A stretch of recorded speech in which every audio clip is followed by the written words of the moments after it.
Les rues de Kosso étaient comme n'importe quelle petite rue de Ninive, pleines de vie avec les gens qui vaquaient à leurs activités quotidiennes, les enfants qui jouaient et les voisins qui discutaient. C'était un endroit où tout le monde connaissait tout le monde, et aucun secret ne restait caché bien longtemps. À chaque coin, les gens se saluaient avec un sourire ou un geste amical, et personne ne passait sans dire bonjour ou bon après-midi. Parmi les visages familiers, il y avait Baba Hari, un vieil homme qui vivait sur les rues de Kosso depuis aussi longtemps que quiconque pouvait s'en souvenir. Chaque matin, il s'asseyait devant son petit bungalow, sa radio jouant doucement, pendant qu'il sirotait sa tasse de PAP chaud. Baba Hari n'était pas un simple habitant, il était en quelque sorte le gardien non officiel de la rue. Si quelque chose d'inhabituel se passait, Baba Hari était toujours le premier à le remarquer et à le raconter. Il y avait aussi Manavi, une jeune femme qui aidait sa mère à tenir une petite épicerie sur la rue. Manavi était connue pour son sourire rapide et son attitude amicale. Elle saluait tout le monde qui passait, et si quelqu'un ne lui répondait pas, elle l'appelait « Ah, frère, tu ne peux pas saluer ». Au bout de la rue, il y avait une petite gargote d'Akoumé tenue par Mama Foutou. Bien que nouvelle dans le quartier, elle était rapidement devenue une partie de la communauté des rues de Kosso. Depuis son arrivée, sa cuisine avait attiré du monde. Son Akoumé, comme et admin, était tellement délicieux que des gens des rues voisines venaient juste pour en goûter. Mais aussi paisible que les rues de Kosso paraissaient, quelque chose de bizarre se passait, et seuls les chiens semblaient le remarquer. Monsieur Kofa, qui habitait juste à côté de la gargote, avait 2 grands chiens.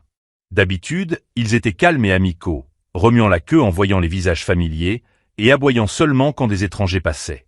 Mais depuis l'arrivée de Mama Foutou et de sa famille, les chiens avaient changé. Chaque fois qu'ils passaient devant la grille des chiens, ces derniers aboyaient férocement, grognant et faisant les 100 pas, comme s'ils ressentaient un danger.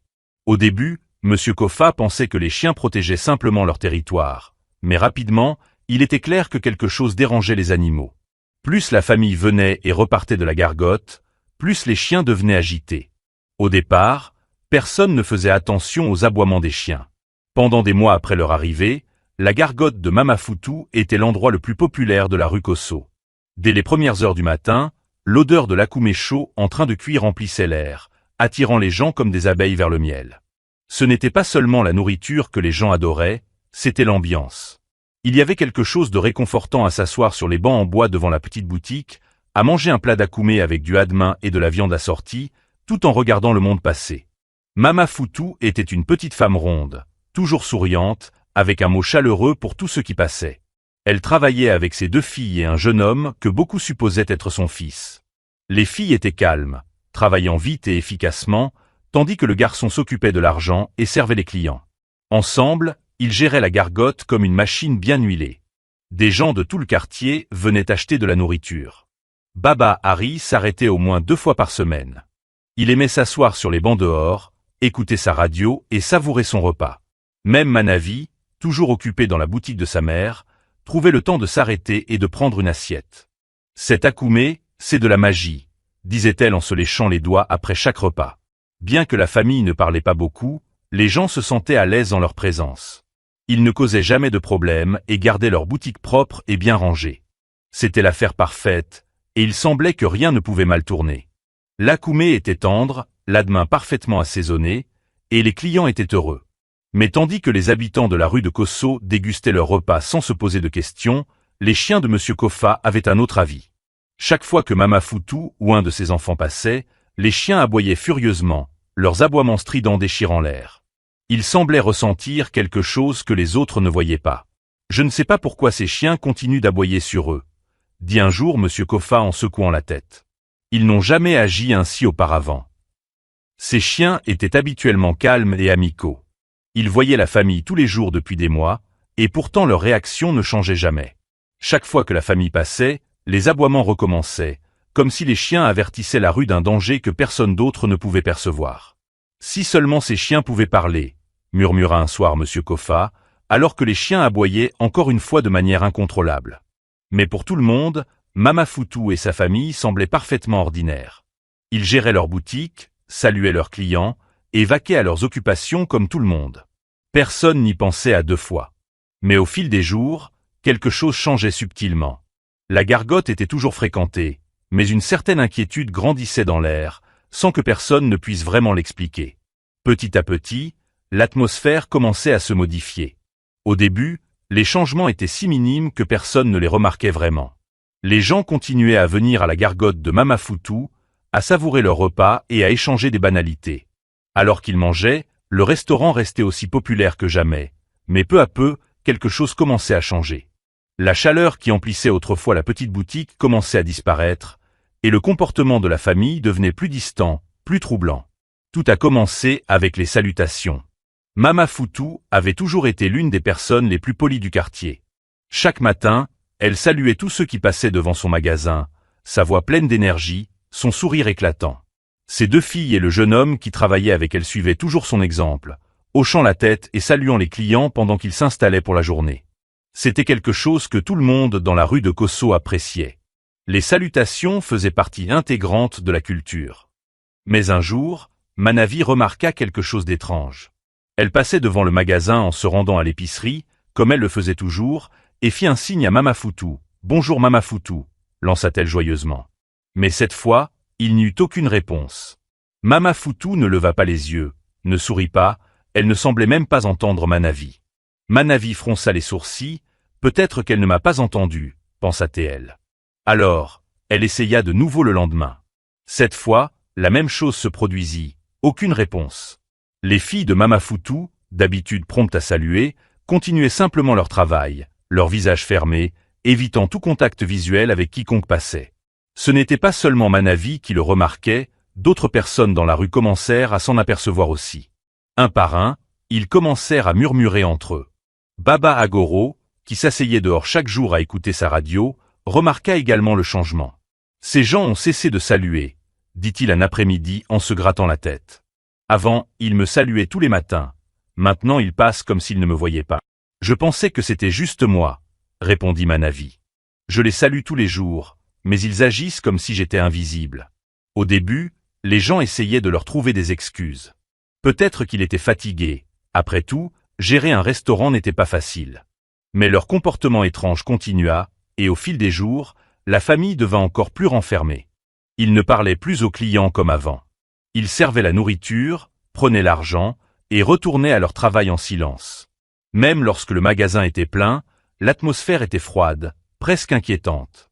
Et les chiens de M. Kofa l'avaient aussi remarqué. S'il y avait bien des animaux qui auraient dû s'habituer à la famille de Mama Foutou, c'étaient les chiens.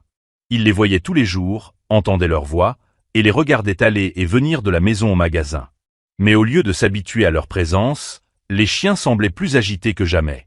Chaque matin, lorsque Mama Foutou et ses enfants passaient pour ouvrir le magasin, les chiens aboyaient furieusement. Leurs grognements étaient bas et menaçants, leurs aboiements secs et incessants. Ils aboyaient si fort que cela dérangeait toute la rue. Ce n'était pas juste un aboiement, puis le silence, c'était continu, comme si les chiens essayaient de transmettre un message, un avertissement. « Je ne comprends pas ce qui ne va pas avec ces chiens », murmura M. Kofa un soir, secouant la tête avec frustration. Ils n'ont jamais agi comme ça auparavant. Chaque jour, c'est la même chose, dès que cette famille passe, ils deviennent fous. Ce n'était pas normal, et M. Kofa le savait. Ces chiens avaient toujours été amicaux, calmes, même avec des étrangers. Mais quelque chose chez la famille de Mama Foutou était différent. Manavi, debout devant l'épicerie de sa mère, regardait la scène se dérouler. Un matin, les chiens aboyèrent violemment, faisant les 100 pas derrière le portail, les yeux fixés sur la famille qui passait. Pourtant, Mama Foutou et ses enfants ne semblaient pas du tout dérangés. Ils ne tressaillirent même pas, ne regardèrent pas dans la direction des chiens. Ils marchèrent en silence jusqu'à la boutique, ouvrirent la porte et commencèrent leur journée comme d'habitude. « Qu'est-ce qu'ils ont, ces chiens ?» demanda Manavi en se tournant vers sa mère, qui se tenait à ses côtés. « Je ne sais pas, mais ce n'est pas normal. Les chiens n'aboient pas comme ça sans raison. » Au fil des semaines, les murmures dans la rue de Kosso devenaient de plus en plus forts. Les gens qui avaient autrefois adoré le restaurant d'Akoumé se sentaient désormais mal à l'aise. La nourriture était toujours aussi délicieuse, mais la chaleur et la convivialité qui caractérisaient autrefois l'endroit avaient disparu. La boutique était toujours fréquentée, mais elle semblait froide, sans vie. Les clients remarquaient que la famille parlait à peine entre eux, et quand ils le faisaient, c'était à voix basse, dans une langue que personne dans la rue ne reconnaissait. À mesure que le mystère s'épaississait, la tension dans la rue de Kosso augmentait aussi. Les chiens continuaient à aboyer sans relâche, et les gens continuaient à murmurer, se demandant ce qui avait changé. Pourquoi la famille était-elle devenue si distante? Pourquoi les chiens semblaient-ils si dérangés par eux? Est-ce qu'ils cachaient quelque chose? Personne n'avait de réponse, mais une chose était claire, quelque chose n'allait pas chez les vendeurs d'akoumé. Les gens ne pouvaient pas le voir, mais les chiens le pouvaient. Et si seulement les gens savaient ce que les chiens essayaient de dire? Au fil des semaines, le malaise grandissait dans la rue de Kosso. Le restaurant de Mama Foutou, autrefois le centre animé du quartier, attirait toujours des clients, mais les gens commençaient à parler à voix basse des étranges changements qui avaient envahi la famille. Il y avait quelque chose de bizarre dans leur mode de vie, quelque chose qui ne convenait à personne qui faisait attention. Pour commencer, les gens réalisèrent que Mama Foutou et sa famille ne semblaient jamais quitter la boutique. Au début, tout le monde pensait qu'il avait une maison quelque part à proximité, qu'il vivait comme tout le monde dans le quartier. Mais avec le temps, il devint clair que la famille vivait en fait dans le petit restaurant. La boutique n'était pas grande, juste une seule pièce avec une cuisine à l'arrière, et elle n'avait pas de fenêtre. Pourtant, chaque nuit, après avoir fermé, la famille restait à l'intérieur, et personne ne les voyait jamais sortir. Cela n'avait pas de sens. Ninive était connue pour sa chaleur étouffante, surtout pendant la saison sèche. Les nuits où la température grimpait, quand même le vent refusait de souffler, les habitants de la rue de Kosso sortaient leurs matelas à l'extérieur, espérant attraper un peu de fraîcheur. La cour de Monsieur Kofa était toujours remplie de gens qui dormaient à l'air libre, essayant d'échapper à la chaleur suffocante de leur maison. Mais pas la famille de Mama Foutou. Peu importe la chaleur, ils restaient à l'intérieur de la boutique. « Je ne comprends pas », dit Manavi un soir, debout devant le portail de la cour de Monsieur Kofa avec sa mère. « Il fait si chaud, et il reste dans ce petit magasin comme si de rien n'était. »« Ce n'est pas normal, » répondit sa mère en secouant la tête. « Même moi, je ne peux pas dormir avec cette chaleur. » Plus les gens parlaient, plus ils réalisaient à quel point les conditions de vie de la famille étaient étranges. La boutique n'avait pas de fenêtre, pas de ventilation adéquate. Même pendant la journée, quand le soleil était au zénith, la famille restait à l'intérieur, cuisinant et travaillant comme si la chaleur ne les affectait pas du tout. C'était comme s'ils étaient insensibles aux choses qui touchaient tout le monde dans la rue. Et puis, il y avait les chiens. C'était inhabituel, car normalement, les chiens du quartier finissaient par s'habituer aux gens qu'ils voyaient tous les jours. Au bout d'un moment, ils cessaient d'aboyer sur les visages familiers. « Je ne comprends pas », dit un jour Monsieur Kofa, en parlant à quelques voisins rassemblés devant sa maison. « Mes chiens n'ont jamais agi comme ça. Ils devraient être habitués à cette famille maintenant. Mais chaque fois qu'ils les voient, c'est comme s'ils voyaient des étrangers. Ce ne sont pas que tes chiens, » ajouta Baba Agoro, assis sur sa chaise habituelle. Les chiens peuvent sentir des choses que nous ne pouvons pas percevoir. Ils voient quelque chose que nous ne voyons pas. Les voisins acquiescèrent, chacun ayant sa propre théorie, mais personne ne pouvait expliquer pourquoi les chiens étaient si agités. Les aboiements incessants étaient devenus une routine quotidienne. Chaque fois que la famille passait, les chiens grognaient et aboyaient jusqu'à ce qu'ils disparaissent dans la boutique. Même après, les chiens continuaient à marcher nerveusement près du portail, inquiets et agités. Le mystère s'épaississait. Qui étaient ces gens? D'où venaient-ils? Et pourquoi tout semblait si étrange à leurs propos? À mesure que les murmures s'intensifiaient, la tension augmentait aussi. Les gens continuaient à venir à la boutique, mais ils le faisaient avec une certaine appréhension, comme si quelque chose d'invisible rôdait juste sous la surface. Les conditions de vie étranges de la famille, les aboiements constants des chiens et la langue inconnue qu'ils parlaient, tout pointait vers une seule conclusion: il y avait plus à savoir sur la famille de Mama Foutou que ce que les apparences laissaient voir. Alors que les habitants de la rue de Kosso tentaient de comprendre, les chiens continuaient à aboyer chaque fois qu'ils apercevaient un membre de cette famille étrange. Les choses restèrent ainsi jusqu'à la veille du Nouvel An, quand quelque chose d'inattendu se produisit. La fin de l'année apporta une ambiance festive à la rue de Kosso. L'air était rempli des bruits de célébration, les enfants couraient avec des cierges magiques, les familles installaient des chaises devant leur maison, et l'odeur de la nourriture flottait depuis les cuisines alors que tout le monde se préparait pour la nouvelle année. Comme c'était la tradition, la plupart des résidents restèrent éveillés pour le passage à la nouvelle année, que ce soit à l'église ou en famille. Mais ce soir-là, une chose attira l'attention, le restaurant de Mama Foutou était toujours ouvert tard dans la nuit. C'était inhabituel. Normalement, Mama Foutou fermait vers 21h, mais cette nuit-là, les lumières dans la boutique restèrent allumées, et on voyait la famille s'affairer, cuisinant et servant quelques clients nocturnes. Certains habitants se demandèrent s'ils ne restaient pas ouverts plus longtemps pour gagner un peu plus d'argent avant la nouvelle année, mais personne n'y prêta vraiment attention. Après tout, La famille de Mama Foutou avait toujours fait les choses différemment. Monsieur Kofa, qui revenait d'un service de la veille du Nouvel An avec sa femme, remarqua les lumières encore allumées dans la boutique en passant devant. « Ah, ils sont encore ouverts » demanda sa femme, surprise. « Peut-être qu'il essaie de faire quelques ventes supplémentaires avant minuit » répondit Monsieur Kofa, jetant un coup d'œil à la boutique. Cependant, cette nuit-là, les chiens étaient étrangement silencieux. D'habitude, ils aboyaient à chaque fois que la famille passait, mais cette nuit-là, ils semblaient calmes, allongés tranquillement dans la cour de Monsieur Kofa. C'était étrange, mais Monsieur Kofa n'y prêta pas plus d'attention. À minuit, les feux d'artifice éclatèrent dans le ciel, et les habitants de la rue de Kosso célébrèrent l'arrivée de la nouvelle année. Il y avait des rires, de la musique, et des verres qui tintaient alors que les voisins se souhaitaient bonne année et faisaient des plans pour les mois à venir. Mais au milieu des festivités, personne ne prêta attention à la boutique de Mama Foutou. Le lendemain matin, tout avait changé. Lorsque le soleil se leva le jour de l'an, les habitants de la rue de Kosso furent confrontés à une vision troublante.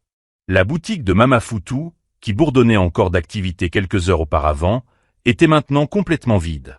La porte était fermée, les lumières éteintes, et il n'y avait aucune trace de la famille. Ce n'était pas simplement qu'il avait fermé pour les vacances. Tout avait disparu. Les casseroles et poêles, habituellement empilés devant la boutique, avaient disparu. Les bancs où les clients s'asseyaient avaient été enlevés. À l'intérieur, la boutique était vide, comme si personne n'y avait jamais été. Personne ne les avait vus partir. Je suis passé par là vers 2 heures du matin, après le service, et ils étaient encore là, dit Monsieur Kofa en secouant la tête d'incrédulité. Mais maintenant, c'est comme s'ils avaient disparu. Manavi fut l'une des premières à remarquer la disparition lorsqu'elle alla acheter de l'akoumé ce matin-là. « Mama Foutou, vous êtes là » appela-t-elle en frappant à la porte. Mais il n'y eut aucune réponse.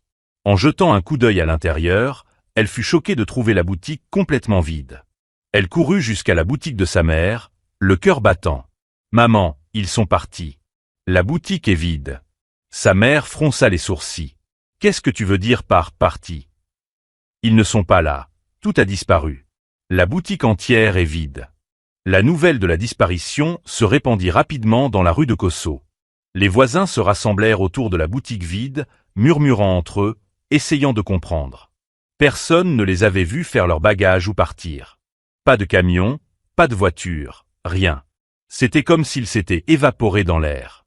Ils ne pouvaient pas partir sans que personne ne le remarque, dit un homme en se grattant la tête.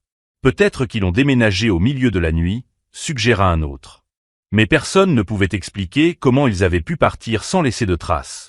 La boutique était complètement vide, et il n'y avait aucun indice sur l'endroit où la famille avait pu aller. Pas de témoins, pas de preuves, juste une boutique vide et des questions sans réponse. Au fil des jours, la disparition de Mama Foutou et de sa famille devint le principal sujet de conversation dans la rue de Kosso. Les gens qui autrefois se rassemblaient au restaurant d'Akoumé pour partager un repas se retrouvaient maintenant devant la boutique vide pour spéculer sur ce qui avait bien pu se passer. Chacun avait sa propre théorie. Certains croyaient que la famille était composée de fantômes, des esprits qui avaient autrefois vécu sur la rue de Kosso. Ils faisaient référence au comportement étrange de la famille, leur refus de saluer, leur manière de vivre dans la boutique sans fenêtre, et la langue qu'ils parlaient que personne ne comprenait. Pour eux, cela avait du sens, la famille n'avait jamais appartenu au monde des vivants, et maintenant, ils étaient retournés d'où ils venaient. Vous savez, il y a de vieilles histoires sur ce quartier, dit l'une des femmes âgées de la rue. C'est possible qu'il était des esprits et qu'ils ne soient revenus que pour un court moment. D'autres pensaient que la famille fuyait quelque chose, peut-être la mort ou un danger inconnu qui les avait finalement rattrapés. Ils supposaient que la famille vivait en cavale depuis des années, se déplaçant de lieu en lieu sans jamais rester trop longtemps.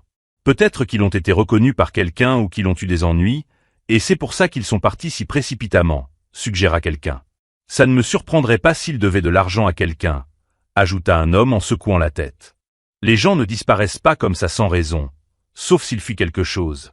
Mais Baba Agoroé, toujours la voix de la raison, avait une théorie différente. Il pensait que le comportement étrange de la famille pouvait s'expliquer par des problèmes de santé mentale. Écoutez, il est possible qu'ils traversaient des difficultés, dit-il un après-midi en discutant avec quelques voisins. Leur refus de saluer, leur façon de vivre dans cette petite boutique sans fenêtre. Peut-être qu'il y avait quelque chose qui n'allait pas chez eux, peut-être qu'il avait besoin d'aide. Les voisins acquiescèrent, réfléchissant à ces paroles. C'était une explication raisonnable, mais elle ne répondait pas à toutes les questions. Et les chiens? Demanda quelqu'un. Pendant des mois, les chiens de Monsieur Koffa avaient aboyé sans relâche chaque fois que la famille passait, grognant et marchant nerveusement. Mais depuis la disparition de la famille, les chiens étaient calmes, pas un seul aboiement. C'était comme si la source de leur agitation avait disparu en même temps que la famille. C'est étrange, dit Monsieur Koffa en observant ces chiens allongés tranquillement dans la cour. Ils n'ont pas aboyé une seule fois depuis que cette famille est partie. C'est comme si ce qui les dérangeait avait disparu. Le fait que les chiens ne soient plus agités ne fit qu'alimenter les rumeurs selon lesquelles la famille était peut-être plus qu'humaine. Peut-être que les chiens savaient depuis le début, chuchota Shida à son ami. Peut-être qu'il essayait de nous avertir. Avec le temps, la vie dans la rue de Kosso reprit son cours normal. Le bruit et l'animation du quartier continuèrent, et les gens retournèrent à leur routine quotidienne.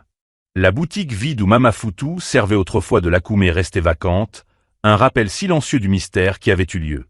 Mais l'histoire de Mama Foutou persistait dans l'air, comme un fantôme hantant la rue. Manavi, qui se rendait autrefois chaque jour à la boutique, ne pouvait s'empêcher de penser à la famille. Où était-il parti? Les reverrait-elle un jour? Chaque matin, elle passait devant la boutique vide en se rendant à la boutique de sa mère, s'attendant toujours à revoir la famille. Quant à Monsieur Koffa, il trouvait toujours étrange que ses chiens soient redevenus si calmes. Pendant des mois, ils avaient aboyé sans cesse contre la famille, mais maintenant, ils restaient tranquilles dans la cour, comme si rien ne s'était jamais passé. En fin de compte, le mystère de Mama Foutou et de sa famille resta irrésolu. Qu'il ait été des fantômes, qu'il ait eu des problèmes de santé mentale, ou qu'ils fuyaient leur passé, personne ne pouvait dire avec certitude. Les habitants de la rue de Kosso avaient leurs théories, mais la vérité restait insaisissable. La vie continuait, mais l'histoire des vendeurs d'akoumé ne serait jamais oubliée. Merci de regarder. Abonnez-vous pour nous supporter. Merci.